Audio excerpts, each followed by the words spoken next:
Hello everyone, देखिए अब question number 9 करते हैं। देखो इसमें क्या कहता है a rocket has been fired upward to launch a satellite. जैसे सैटेलाइट वगैरह लॉन्च करते हैं तो रॉकेट जाते हैं ना ऊपर, जैसे कि मैं यहाँ पर एक रॉकेट बना दूँ इस तरीके से ताकि आपको समझ में आए, ठीक है जी।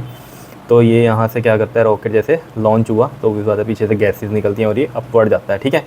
और ऊपर जाके क्या करता है, ये सैटेलाइट को लॉन्च करता है, ठीक है ना, उसके ऑर्बिट में अर्थ की। तो यहाँ से हमें ये बात चल गई अपवर्ड हो रहा है launch to launch the satellite in its orbit. कहता है name the two forces acting on the rocket immediately after leaving the launching pad. अब लॉन्चिंग पैड से आपने इसको लीव, मतलब ये लीव हो गया, उड़ चुका है, इस तरीके से समझो। तो इस पर कौन कौन सी फोर्सेज लग रही होंगी। अब ये मान लो थोड़ा ऊपर आ गया यहाँ पर, अगर मैं बताऊँ आपको, ठीक है, लॉन्चिंग पैड से ऊपर आ गया ये, ठीक है, लॉन्चिंग पैड से ऊपर जब ये चला गया, उड़ गया, तो अब इस पर कौन कौन सी फोर्सेस लग रही हैं। देखो एक तो वही फोर्स हो गई डाउनवर्ड फोर्स, कौन सी वो है, वो ग्रेविटेशनल फोर्स बोलते हैं, जिसको हम फोर्स ऑफ ग्रेविटी भी बोल सकते हैं यहाँ पर, ठीक है, क्योंकि अर्थ पे लग रही है तो ग्रेविटी भी बोल सकते हैं, फोर्स ऑफ ग्रेविटी, ठीक है। ग्रेविटी जहाँ भी वर्ड आएगा मतलब क्या, अर्थ उसको अट्रैक्ट कर रही है, ठीक है। तो चाहे ये ऊपर की तरफ जा रहा है लेकिन अर्थ तो अपनी तरफ ही खींचेगी ना इसको। ऊपर की तरफ जा क्यों रहा है, इंजन जो फोर्स लगा रहा है ऊपर की तरफ, है ना, उसकी वजह से ऊपर जा रहा है, लेकिन एक डाउनवर्ड फोर्स लगी रही है जिसको हम बोलते हैं फोर्स ऑफ ग्रेविटी या फिर ग्रेविटेशनल फोर्स, ठीक है। ठीक है, अब कहीं कहीं ग्रेविटेशनल फोर्स की बोल रहे हो तो ग्रेविटेशनल फोर्स में आप समझ ही गए ना कि अर्थ ही लगा रही है इसके ऊपर, ठीक है ना। तो हमने डिस्टिंग्विश किया कि अर्थ ही लगा रही है, समझने की बात है, ठीक है। नॉर्मल जो ग्रेविटेशनल फोर्स है वो तो कहीं भी हो सकती है, लेकिन जब मैं फोर्स ऑफ ग्रेविटी बोलूँगा तो ऑटोमेटिकली समझ जाना कि अर्थ ही इसको जो है अपनी तरफ पुल कर रही है, ठीक है। दूसरी कौन सी फोर्स होगी, देखो ये तो जा रहा है जी अपवर्ड, है ना, यहाँ डाउनवर्ड लग रही है कौन सी, फोर्स ऑफ ग्रेविटी, ठीक है।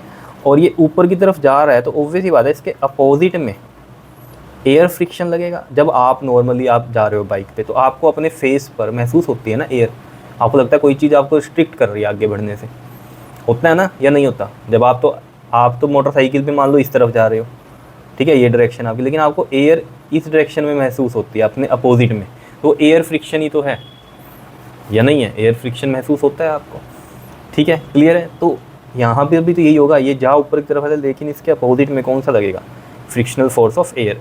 फ्रिक्शनल फोर्स हमेशा अपोजिट डायरेक्शन में लगती है मोशन के, ठीक है। जैसे आप चलते हो जब, तो आपको फ्रिक्शनल फोर्स कैसे लगती है, आप ग्राउंड को इस डायरेक्शन में धकेलते हो, ठीक है, और ग्राउंड क्या करता है, फ्रिक्शनल फोर्स की वजह से वो आपको इस तरफ फोर्स लगाता है, तभी तो आप फिसलते नहीं हो और आपका पैर वहाँ रह जाता है, क्योंकि इधर से फ्रिक्शनल फोर्स भी लगी और आप आगे चलते रहते हो, है ना। अगर फ्रिक्शनल फोर्स ना लगे तो आप फिसल जाओगे, है ना। तो फ्रिक्शनल फोर्स क्या होती है, मोशन के अपोजिट में लगती है, ठीक है। तो यहाँ पर भी यही ये जा ऐसे रहा है लेकिन अपोजिट में फ्रिक्शनल फोर्स ऑफ एयर लगती है।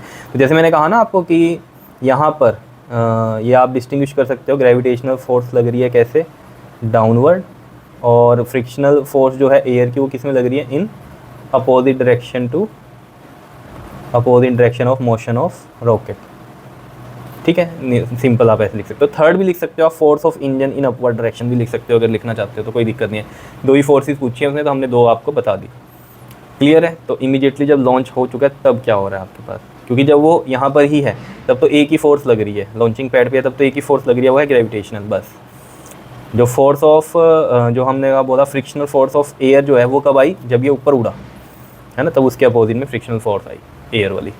क्लियर है, इतनी बात बता दो, कोई दिक्कत इसमें, समझ में आई कहानी, ठीक है। तो ये था क्वेश्चन नंबर 9। नेक्स्ट वीडियो में हम करते हैं question number 10। Okay, thank you.